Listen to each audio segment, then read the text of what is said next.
गरुड़ पुराण अनुसूची के भाग 4 में आपका स्वागत है। हमारे पिछले भाग यानी भाग 3 में आपने जाना कि 13वीं के बाद कैसे जीवात्मा यमलोक के लिए प्रस्थान करती है तथा मार्ग में उसे किस प्रकार की यातनाएं व पीड़ा दी जाती है। अर्थात यमलोक के मार्ग में आने वाले 16 नगरों में से 8 नगर भी हमने आपको बताए थे। आज इस प्रस्तुति में हम शेष 8 नगरों और महावैतरणी नदी का वर्णन करेंगे। कृपया वीडियो को शेयर करें व चैनल को सब्सक्राइब अवश्य करें। अधिक समय न लेते हुए आरंभ करते हैं।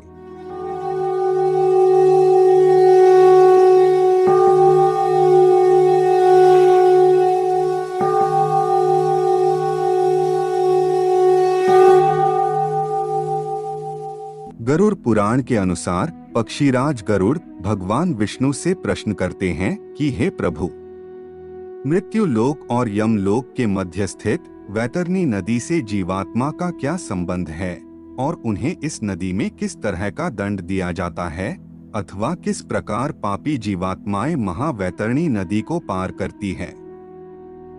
फिर भगवान विष्णु ने कहा कि 5 मास और 15 दिन हो जाने पर यमदूतों के द्वारा पीड़ित वह प्रेत उसी विचित्र भवन में उस माह के श्राद्ध पिंड का उपभोग करता है। भूख के कारण मार्ग में बार बार उसको पीड़ा पहुंचती है। अतः यमदूतों के द्वारा मार्ग में विश्राम हेतु रोके जाने पर भी वह उस मार्ग में विलाप करता है। वह कहता है कि क्या कोई पुत्र या बांधव है जो मेरे मरने पर शोक सागर में गिरते हुए मुझे सुखी नहीं कर रहा है। इसी समय वहां पर उसके सामने हजारों मल्लाह आते हैं और कहते हैं कि 100 योजन विस्तृत मवाद और रक्त से पूर्ण नाना प्रकार की मछलियों और मगरमच्छों से व्याप्त महावैतरणी नदी को पार करने की इच्छा करने वाले तुम्हें हम लोग सुख पूर्वक नदी पार कराएंगे, किंतु यदि उस मृत्युलोक में तुम्हारे द्वारा गोदान दिया गया है तभी तुम इस नाव से पार जा सकोगे। मनुष्यों का अंत समय आने पर वैतरणी गोदान ही हितकारी होता है।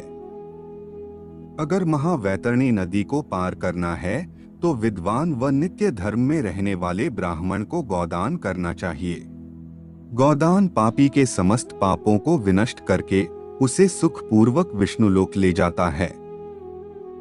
जिसने वैतरणी दान नहीं किया है वह प्रेत उसी नदी में जाकर डूबने लगता है।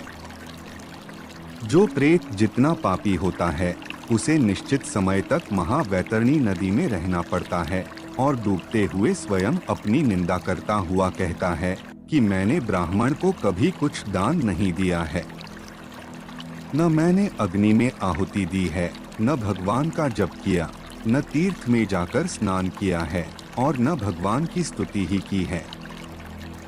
फिर यमदूत उस प्रेत से कहते हैं कि हे मूर्ख, जैसा कर्म तुमने किया है अब वैसा ही भोग कर।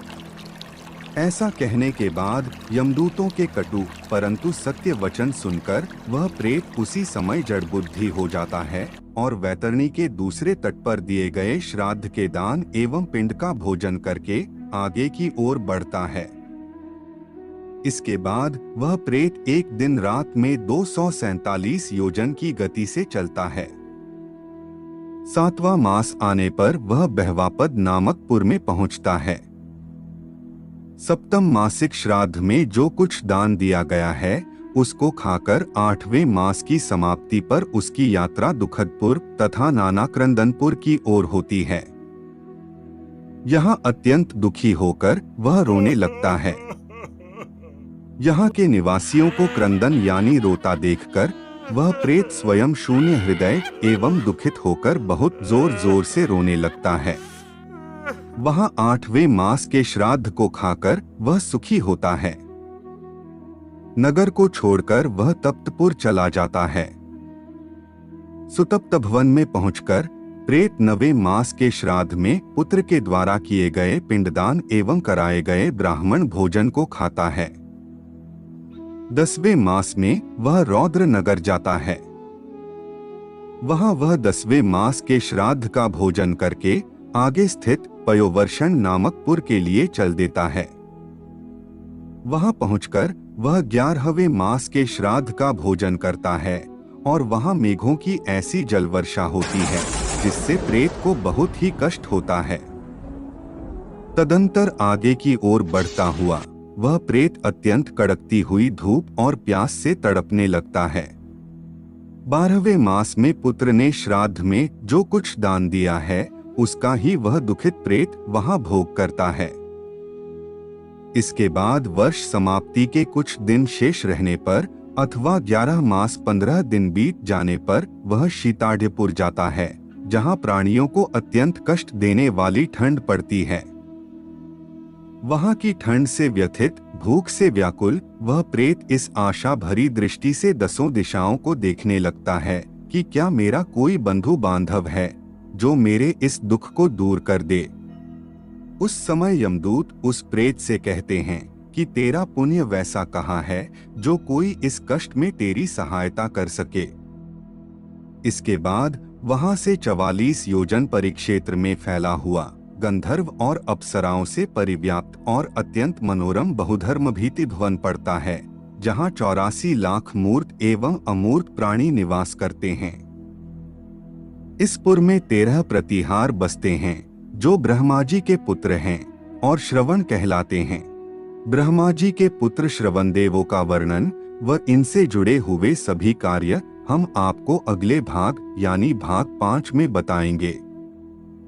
आज के लिए केवल इतना ही।